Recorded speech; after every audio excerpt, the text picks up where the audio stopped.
Good evening. My name is Thurman Greco, and the name of this program is Let's Live with Thurman Greco, and it's coming to you from scenic downtown Woodstock on Educational TV Channel 23 and also from YouTube. And we have a regular guest with us this evening, and she has come with a lot of fascinating information. So can you start off by telling us your name and what is your subject? My name is Sangi Noyweland, and we'll be talking about real estate tonight. And I think real estate is one of the top subjects in the whole Hudson Valley. Do you ever have anybody that calls you up and says, I'd really like to get rid of my house, but I don't know where to go? No. So by the time they call you, they know where to go? By the time they call our office, they know where to go, right? Yeah. Yeah. How is it going? It's picked up significantly. It's the way May is so very beautiful. Yes. It's like everybody waits to list their house till May, but also every buyer waits to go look for houses till May. So wow. It's causing again, bidding wars. Really? So over the winter you didn't really have those bidding wars? Here and there, and there's even teams out there that have taken it on as a strategy that think like if we price it low, we'll create a bidding war. But now it's so it was there a little bit, and now it's back in full force. Big time. Yeah. Big time. Yeah. Not so much, if a seller still, prices the property too high, and because of the interest rates being higher, buyers are more, aware of their payments.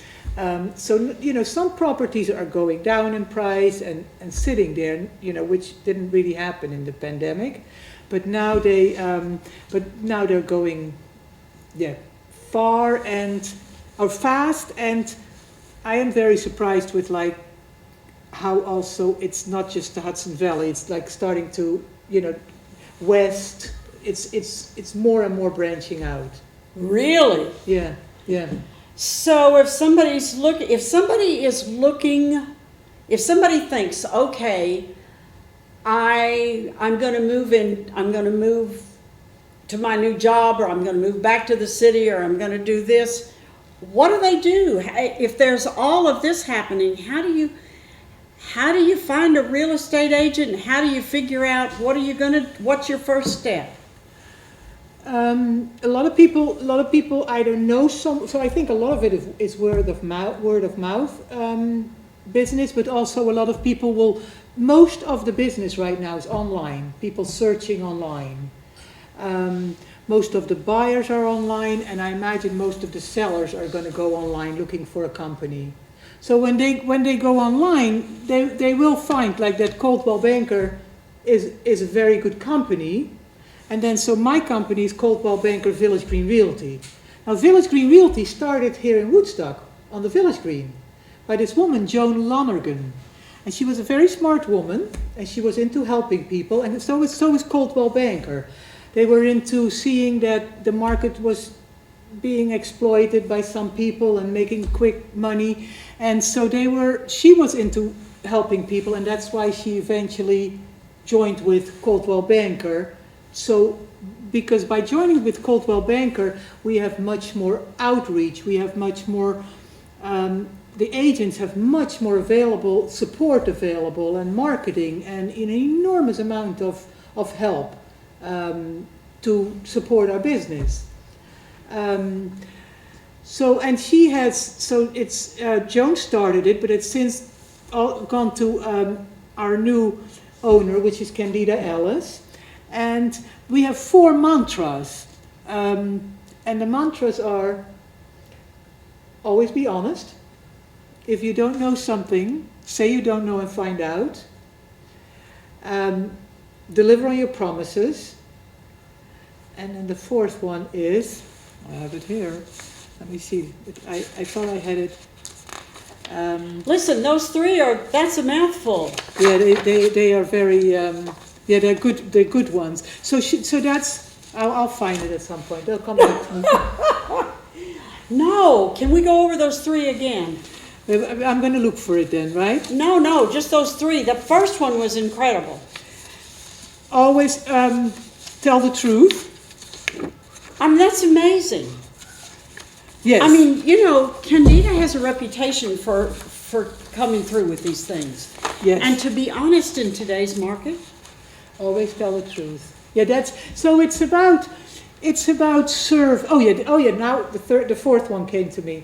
It's never about us. It's always about the client. So those are, you know, it's we are agents. So we are here to help people, to serve people in their process. So it's about communicating. It's about disclosure. It's about confidentiality. So it's those agency agreements. So it's our company has those 4 mantras, and that's always a good reminder to have them on the wall and be reminded. So always tell the truth. If you don't know something, find out. Deliver on your promises, and that puts you in a very special category, because selling a house is such a complex thing.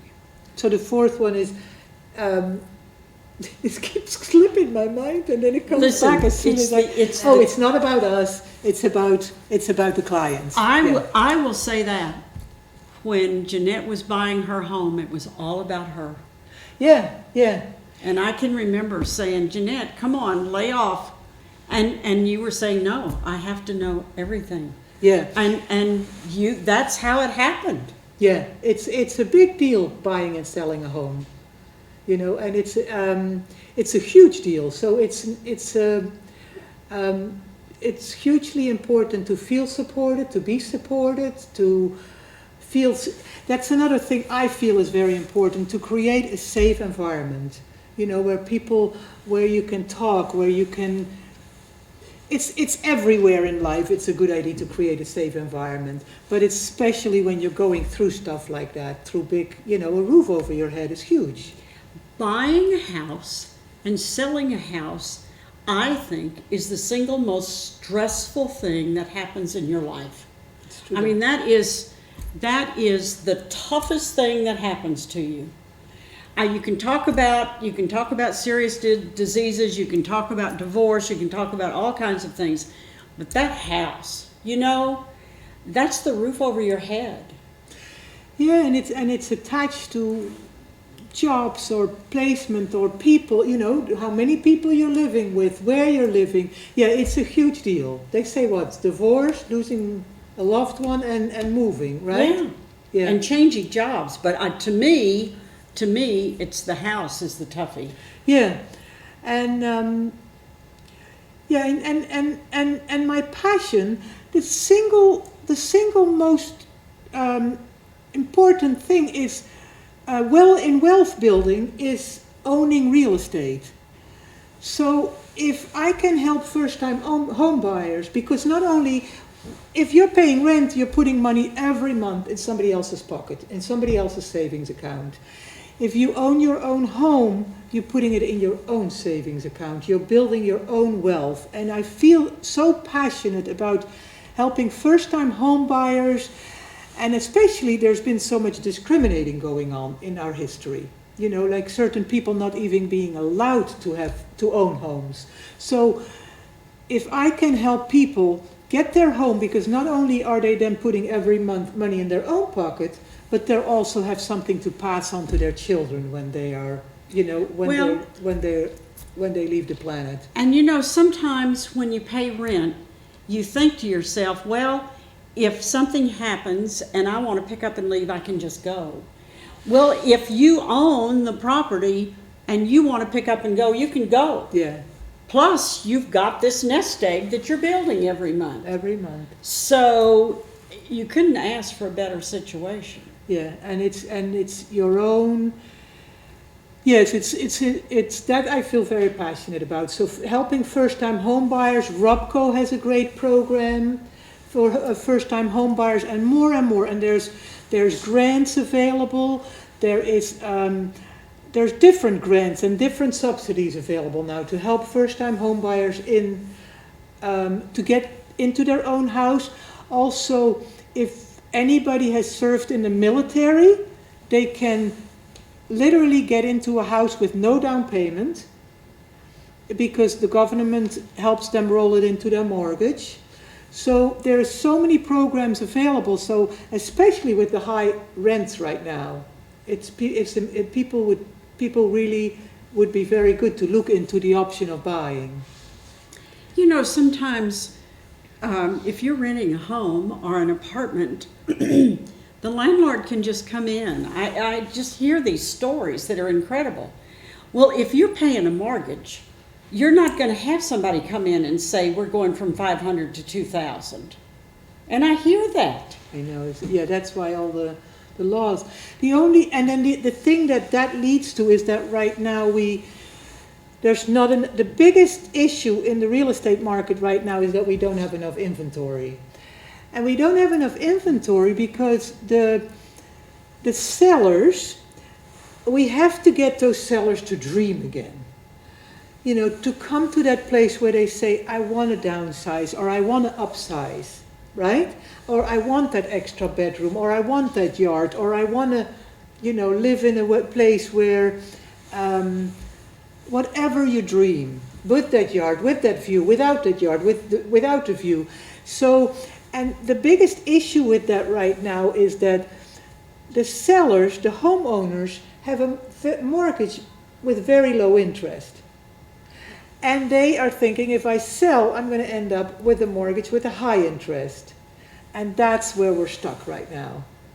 And that's where we do not have enough homes on the market so that those, the first-time home buyers can come in. And the first-time home buyers were outbid a lot during the pandemic. And it's getting a little bit better, but it's, now it's up and running again. So we just need these sellers. We should have conversations about how people could dream and give them that confidence that it's okay to let go of this house because you're going to get a good price for it.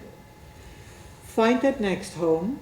And the mortgage rates are really, historically, not very high at all. And they are also, there's programs out there. There's so many loan products out there.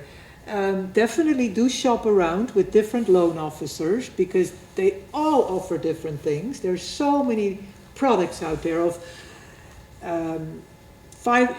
all these different products for loans that people, so I can't even start to mention one because I don't want to give an impression that there's so many. So it's good to call different loan officers, which, I give people different loan officer options. And there's even programs with adjustable rate where you start out with this rate, but then automatically if it changes or goes down, you change. So with mortgage rates changing, or even programs where in a year you can refinance if it goes down and the closing costs will be paid for. So it's so important for people who have thought about moving to, not be afraid to make that step. How do we get that done? That's the big jump we need to make right now. Well, I think especially, now this is just my imagination, I do not know, but I think that we have a lot of people living in the Hudson Valley who are in houses that are too big, and they've been living in this house, they got an extra room or maybe another couple of extra rooms that are filled with art, whatever, and you just quite don't know where to start. And I think that in every place in my past, and I could be wrong, that when it was time to make the change, if there was a real estate agent there to hold my hand, it was a whole lot easier. Finding the loan officer, finding a place to go. The big question I hear from people is, I'd love to move into a smaller place, but I don't know where to go. Well, that's where you go to your real estate agent. Yeah. And you're gonna probably make a lot of money, or some money, or it's just not going to be a negative situation.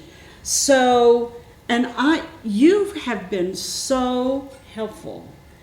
I know that at one point in my life, I was selling a house, and the real estate agent helped with the closing process, and then it was all over. And you know, with Sangi, you're there with the packing boxes. That's service that we really need. Yeah, it's, and I think every person might need something different. That's true. There's like, sometimes I'm in a situation where there's more parties involved and they're not getting along, and how to communicate and get everybody around the table. Truly, my job is to bring about a meeting of minds, and to facilitate that process. So sometimes people have a lot of problems, whether it's physically, mentally, emotionally. So how to help them through this process? They want to move on, they need to move on. How to help them through the process? So it's a fascinating career. I gotta say that. It's definitely not boring. And I truly love it. And it's about every situation is different. Like how to, facilitate that process of, bringing a buyer, bringing a seller, and, having them both move on. Well, and I can remember with Jeanette, because, I haven't bought a house in many years, but my daughter was buying a house, and a very important ingredient. Talk about bringing people together. Chocolate. When you're out on the road and you're looking for a house, sometimes you just need a chocolate break. And that's so important. I love it. It's as important as the loan papers. Oh, the loan papers. You gave me so much good chocolate. It was outrageous. Well, we had to keep this show on the road, girl. We had to keep going. I'll work for chocolate. I mean, because Jeanette had some ideas, and my ideas weren't necessarily the same, and I wanted to make sure that I didn't upset the apple cart, and so, hey, it's time to take a chocolate. And we did. But there are a few more houses now available now than there were then. So today the market report came out for April, and it's still this is a chart for new listings. This is the April, comparing April of 2021, 2022, 2023. So you see that the new listings are still going down. And this one is the years 2021, 2022, 2023. New listings going down. So can you see that, Ellen? Or is it shining through? That's there, but there's not that much difference. With last year. It's not that different. Yeah, but it's still down. So even if it's down, it's eased a little bit. Yeah, we need more new listings. Okay. We don't have enough houses on the market. So we need it to come back up. So if you're out there and you're looking at your house and you've got a couple of extra rooms and you're thinking, well, maybe I could move into someplace smaller, who do you go to first? Where do you go? You call me. Okay.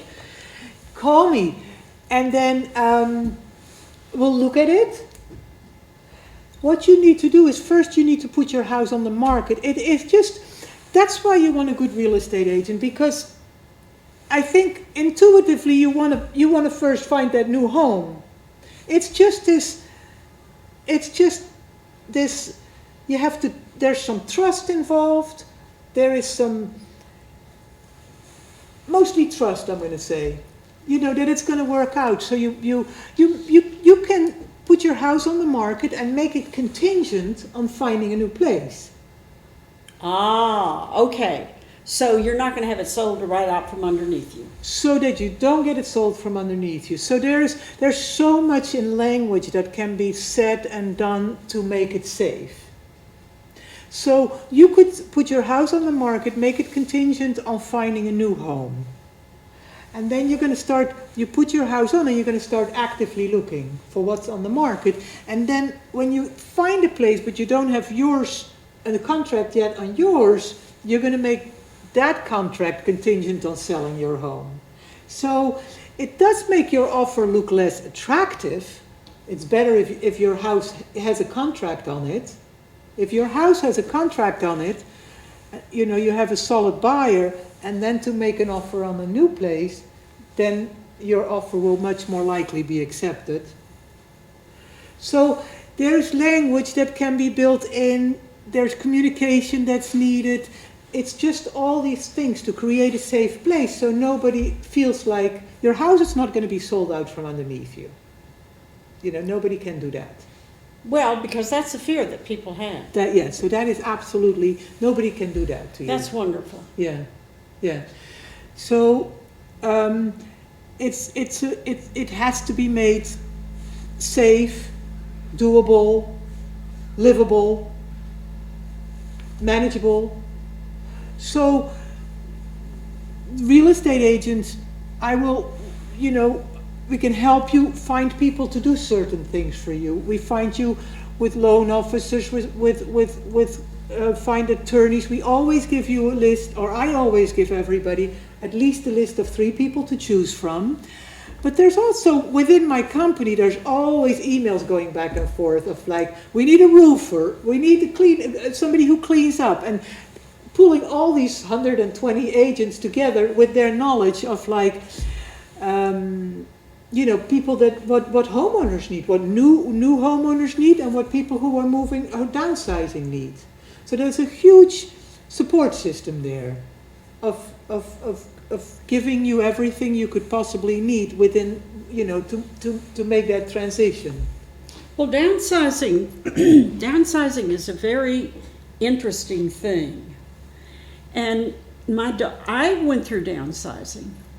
And we thought we had bought the smallest house in Woodstock, and I was grossly mistaken.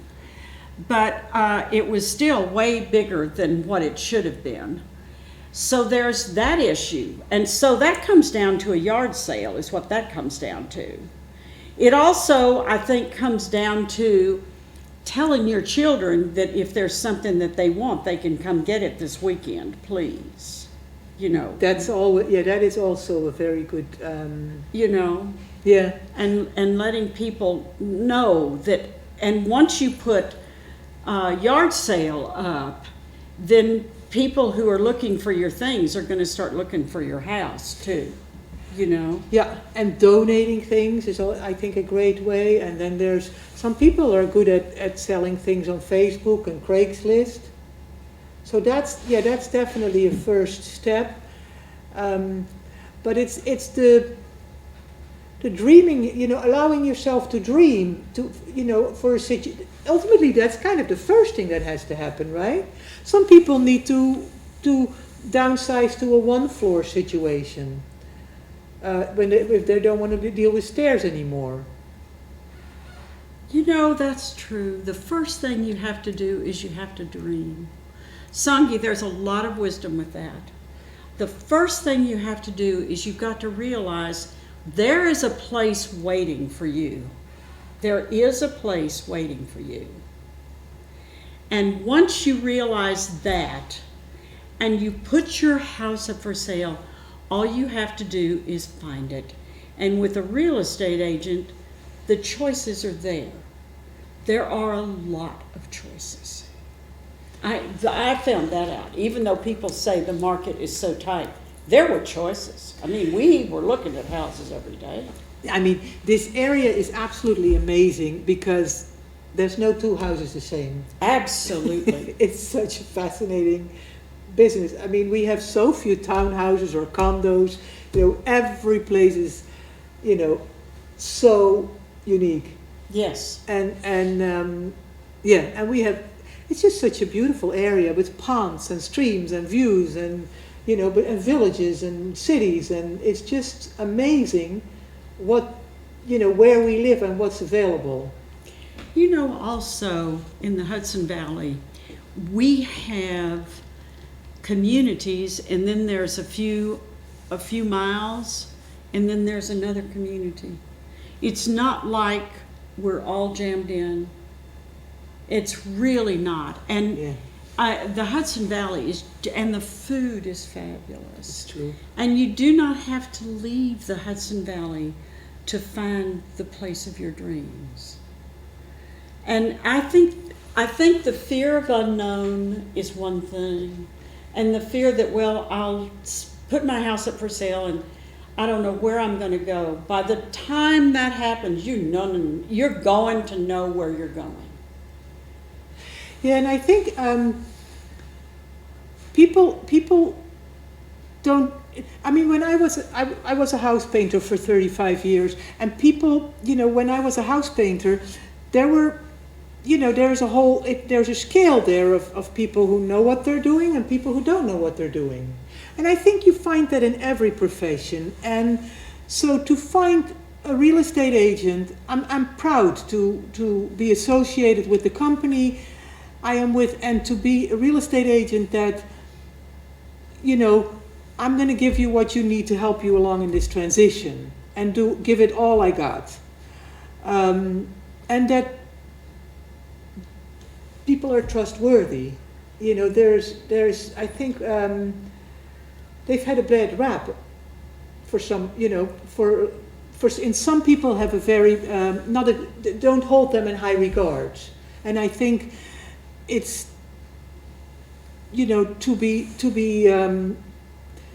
that there's a spectrum, and to find yourself a real estate agent that is of quality and does a tremendous job for you, and you'll find that it's going to be tremendously helpful in the process. Well, you don't want to try going it alone. Whenever I see a sign that says for sale by owner, Fesbo, that person's walking down a very lonely road. And the other thing with that is too that people will get 13.6 or 7% more for their home, not selling it by themselves. Statistically shows. So, you can sell it for yourself, but you're not going to get that exposure. You're not going to get that.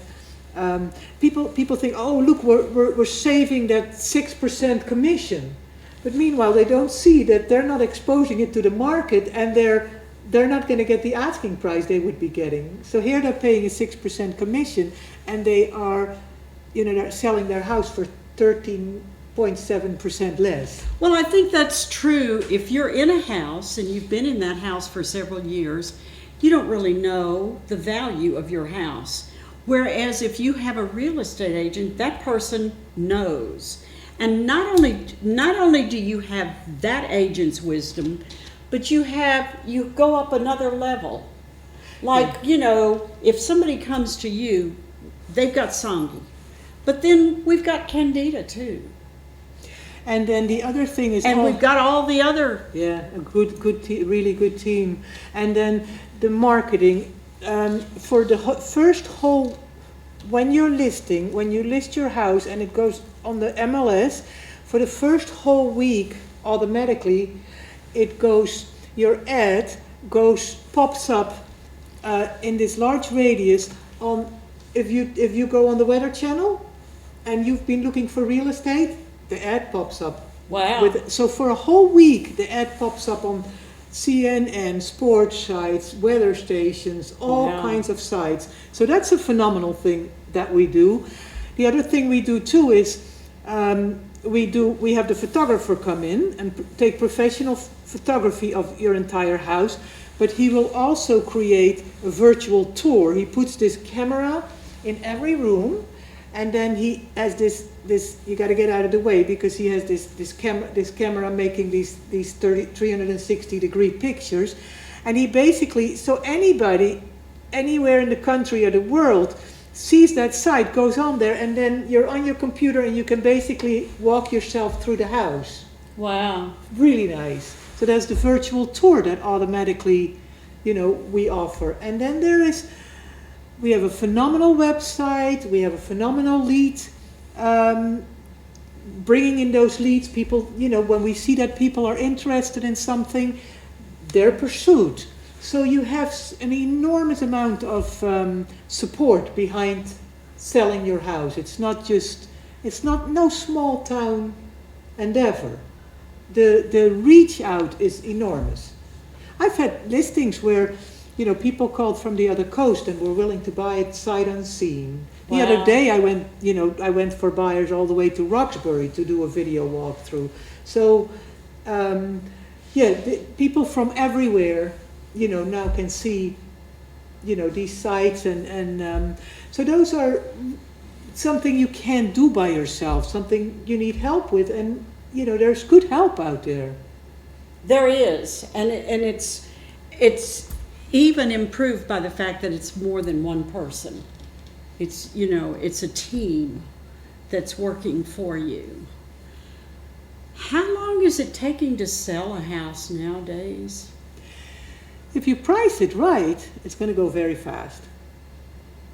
That's the real issue. And how do you price a house right? So if you have a good agent, the first thing we do is meet with you, and we're going to look at your house, and we're going to look at the amount of bedrooms, the amount of bathrooms, the size of the property, the square footage of the house, garage, no garage, and then we're going to do comps. So we look if it's exquisite or if it's not, or if it's on one side of the spectrum or not. Then we're going to look at comps. Then we get on the computer and we're going to find comparables. We're going to look at houses that sold within the last 3 months for what price. So comparable houses that sold, because the only thing that gives us our market value is sold houses. What was a buyer willing to pay for it? That's market value. So now we have a lot of, we're pretty blown away a lot of the time with how much buyers are willing to pay for houses. So that ups the market value. So then once we do the comps, we get back together and then we come up with a plan. Sometimes the buyer says, I want to price it higher. So then okay, the buyer, sometimes the seller says, I want to price it higher. The seller is always the one that has the final word. We are agents. So the seller is the principal. The seller is in the driving seat. We are the agents there to support them, to advise them, but they're always in the driving seat. So if the seller says, I want to put it on higher, here's a little graph of how important it is to price right. And the first 2 weeks I'm going to see, Alan, if I can put something behind it so that it doesn't shine through. Let me see. Let's hope. Oh, here. Put something behind it. So this one shows you. I don't know if you can see that. Can you see that subtle? Can you see that subtlety in blueness, Ellen? Yeah. So that top is pricing it right, and then it slowly, you can see 15%. So if the asking price is right, the property appeals to, if it's 15 over the value, 20%. So it's slowly, if it's current market value, 95% of the buyers are interested. So the bottom one is the one where it's like if it's priced right, 95% of the buyers are interested in it. And if it's not right, you get less interest. And then here is a little graph of first impression. The showings in the first week and the second week are the most important. That's the peak selling activity. So I'm going to see that first 2 weeks is the peak selling activity. And then, that's when you get the most attention. That's the two most important weeks. So if Did you see that, Ella? Yes. I'm going to take it away. So, if a seller wants to put it at the price where the comps are not quite showing that it should be there, because you don't know, the market has been, like sometimes we look at a property and we say, really? And then 2 weeks later, it goes. Yeah. It's got an offer on it, and then we look later at what it sold for, and it sold for that. Yeah. Right. And there's sometimes we don't have a lot of contemporary houses in this area, so those are very attractive to people. So if, for instance, a buyer would come to me and say, but I want to put it here, I say, fine. But then after 2 weeks, if nothing happened, let's do an open house and bring the price down. And after 2 weeks, let's bring the price down. Because every time you bring the price down, or when you do an open house, you draw a lot of attention to the house. Everybody sees it again on the MLS, seeing that it's marked that the price comes down. You keep wanting to draw attention to it, to keep it in the front of people's minds. So you just have to come up with a plan. But pricing it right is if you say, I need to sell this and I need to sell it quick, pricing it right is your best bet. Wow. So what you're saying is, and this is something that I really see in this area. I see a lot of homeowners in this area that are truly looking for something smaller. They are looking for a smaller house. They are looking for maybe from a house to a smaller apartment. They're moving to a smaller community. So then you have this young family that's moving in. And this is a good starting point for them. Yeah, I have a couple of buyers who have like 4 children. Wow. So they need room. There's no they need room. So they need a decent sized house. So for people who want to go smaller, that's why we need people to, for a healthy market, we need people to go for what they would like next and not be afraid of those interest rates. They're really, they're really workable. They are.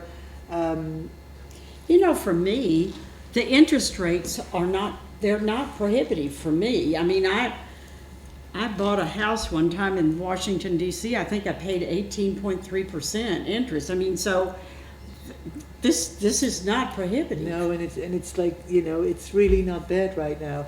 No, it's not. So that's, if people just all the changes, I think also when there's a lot of changes at once, people tend to freeze up. Yes. So how can we make people just trust and, dream and, let go is a big one, right? And trust that something better, so that everybody gets to, the young family with the 4 children finds a home, and everybody gets to, the first time home buyers. Yeah. I think working with first time home buyers must be such an adventure. I just feel so good about last year, this young woman, I got her a house in the village of Socrates with a VA loan. She had served in the military.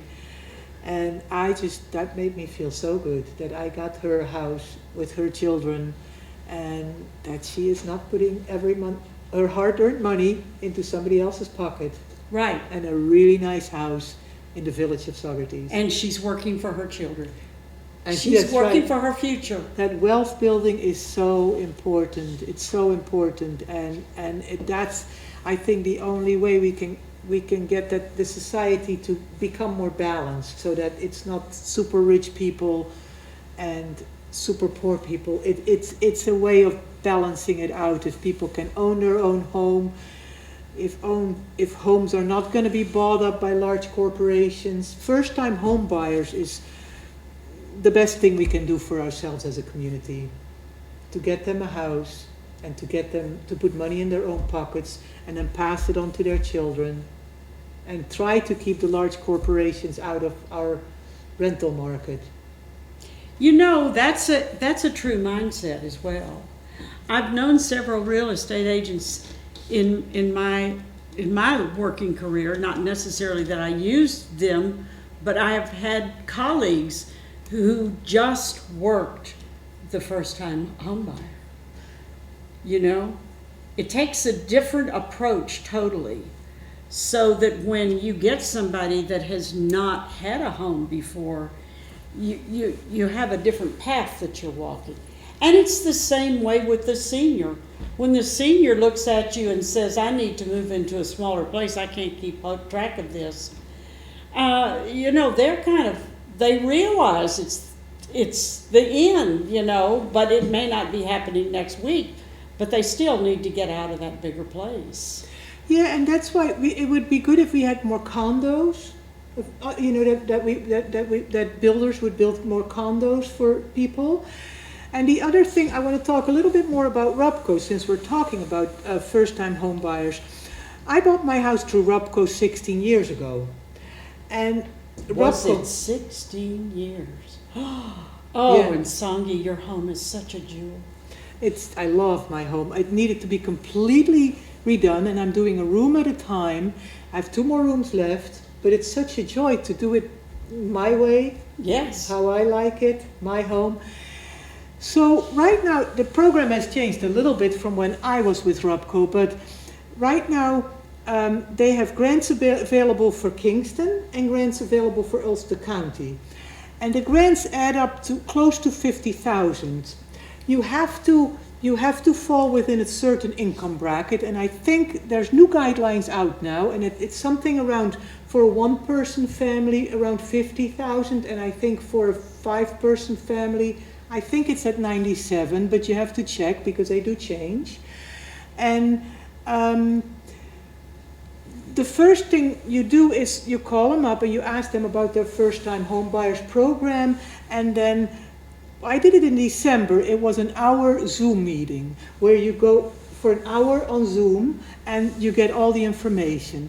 Then they assign you a counselor, and this counselor is going to go over with you over what's your credit like, and if it's not good, they're going to help you fix your credit, tell you how to do it. So it's like a lot of these issues around our finances and around home buying, we're kind of left in the dark, and we're like, I don't know anything about it, and so that's where I'm leaving it. But it's better to bring it to the light and to start. There's help out there to get you to deal with these things. So then they're going to help you, okay, this loan is available for you, or look at this loan for you, and if you take this loan. So you have a whole team with Rubco that's going to help you find that place, and then at some point they're going to say, all right, you got everything lined up, you're going to get this, I forget the word, you're applicable for this one grant, not the right word, but you're eligible for this grant. Here's a real estate agent, start looking for houses. So, and then you have a whole team behind you with Rubco, plus grant money available that'll help you with the closing costs. They'll help you if the house needs fixing. They help me with closing costs, and they help me with a construction loan. Some houses need so much work. So I got a new roof on my house, I got a new heating system, I got the electric updated, I got the plumbing updated, I got new windows. I had enough money left for insulation, and they was all with Rubco help.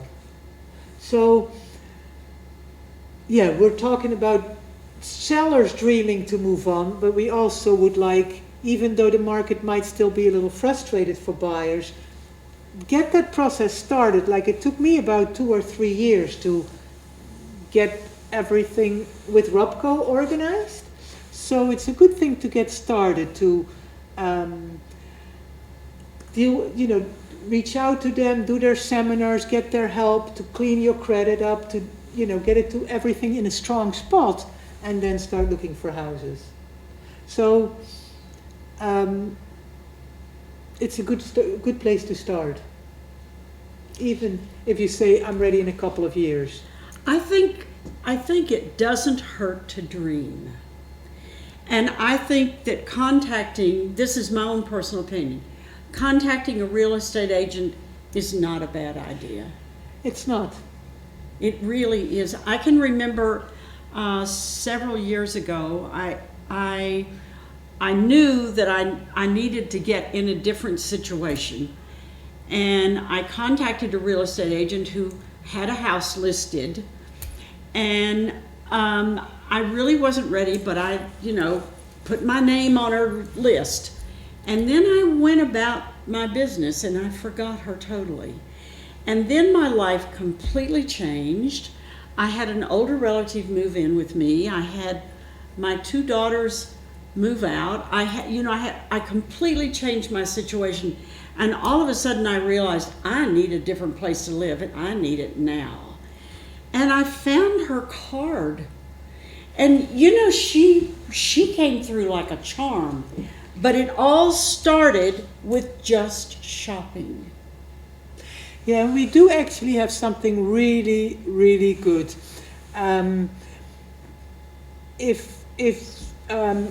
So if I get your name, your phone number, and your email address, and you tell me what you ideally would like to look for, your price range, the area,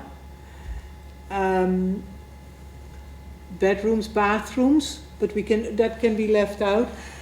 I set you up, I go into our computer system and I set you up on a search, and you can get emails, you'll get emails in your inbox I can set it up however we want it, but usually I set them up daily. For some people I set them up that they get them instantly, other people weekly.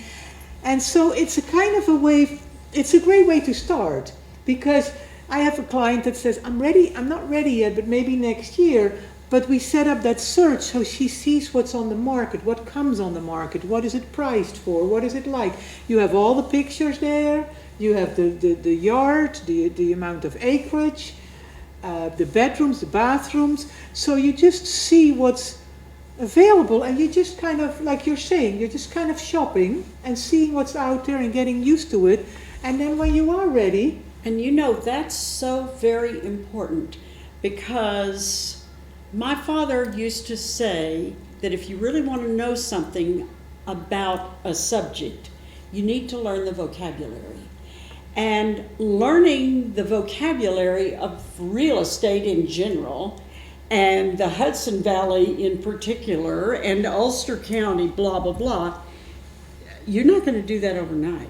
It's true. Not unless it's true. You take a crash course. So having that come across your email helps you acclimate yourself to what's out there. Yeah. And even though, I remember that when I go back, when I finally found that woman's card, it just, it fell out.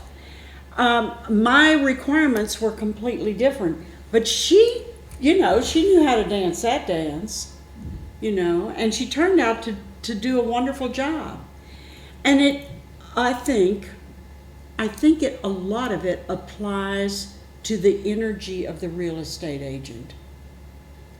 You've got to have a real estate agent that will help you with the yard sale, that will realize that what was real for you last month is not real anymore.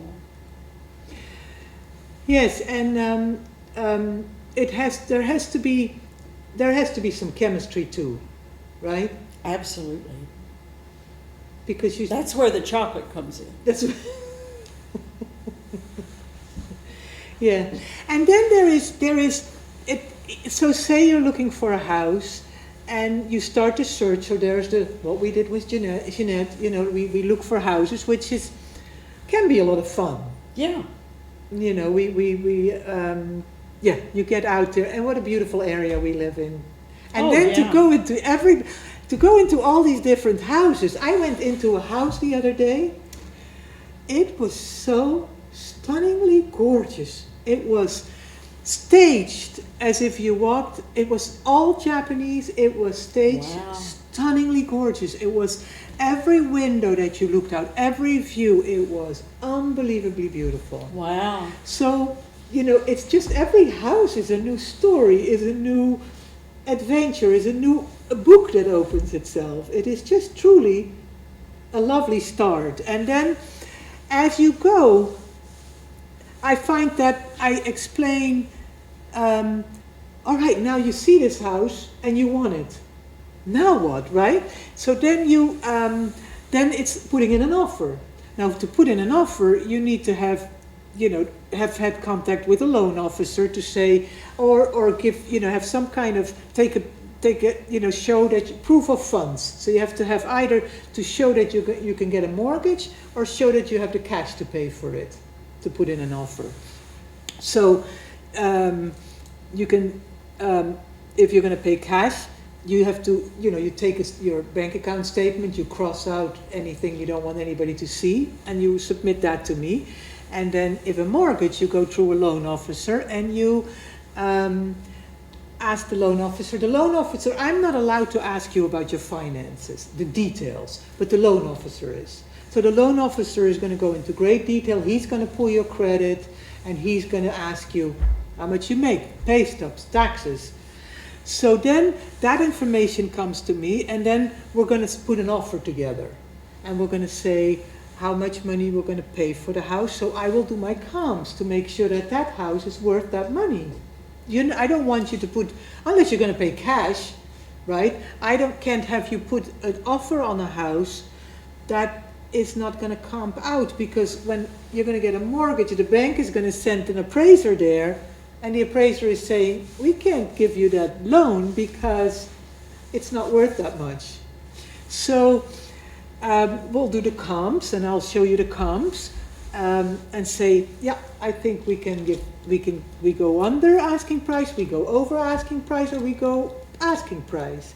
And we're going to figure out how much money to put down. It's usually between 3 and 10%. And that money you put down when you go into contract.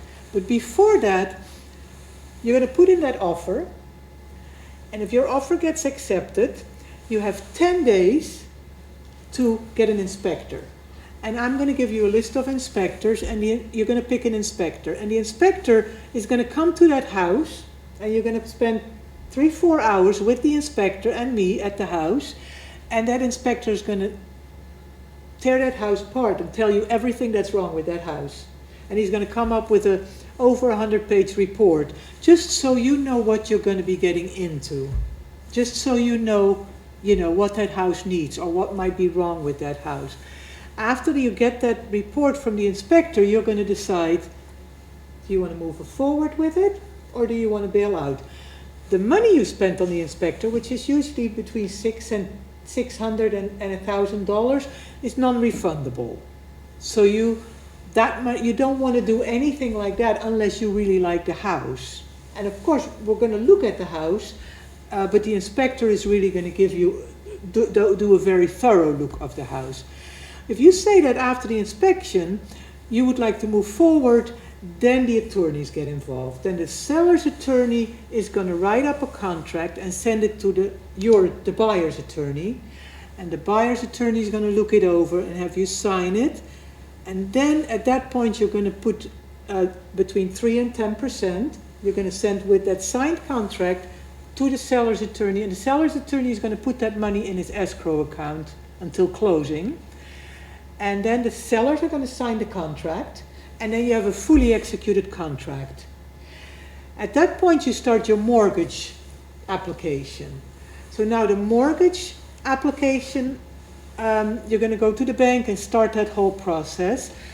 Now the bank is going to send out an appraiser to the house to see if it's, if that money works for them, because the bank doesn't want to take any risks with that money.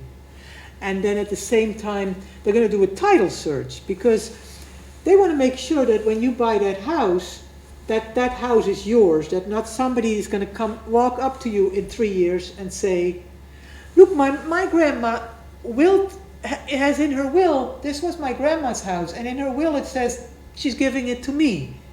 So this is my house now. So the title search makes sure that there's a clean title, that wouldn't happen, that nobody's, and plus they give you the guarantee with the title insurance. And then the other thing, so that all happens simultaneously, the mortgage process, the title search, and then also the municipals, which is the city or the town sends out their building department, or puts their building department is going to see if there's no open building permits, if there is a certificate of occupancy, if the house is safe. And when all these things come back to the attorneys, so it's the fully executed contract now, and it's the mortgage commitment, and it's the title insurance is clean, and then the municipals, when that all comes together to the attorneys, then the attorneys usually take 10 days to schedule the closing, and within that 10 days, they measure the oil tank, they call for the water bill, they check the taxes, how much did the seller pay on the taxes, and how much does the buyer need to pay. So they get all those, the natural gas bill, the electricity bill, they get all those details and put it in a closing statement, so that at closing, all those monies are, calculated and made up, and everybody, the seller sometimes has to pay off a mortgage, the buyer is taking out a mortgage, so all that money gets tallied up, and then there's a closing. And then that's the end of the transition. But we're going to go, that's where you want somebody to be there for you. That's right. That's why for sale by owner is not a good idea. People do it, but yeah. And then there is a lot of disclosures that are required by New York State, which are, I think, quite beautiful. And I think it's so. No matter whether you're renting, whether you're buying, or whether you're selling, there is disclosures that New York State requires.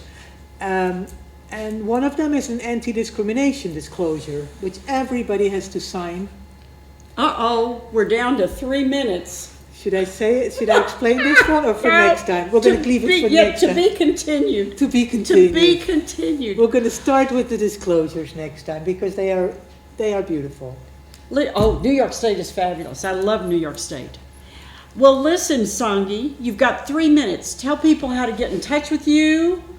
Tell people who should get in touch with you, when, what, how. I don't know.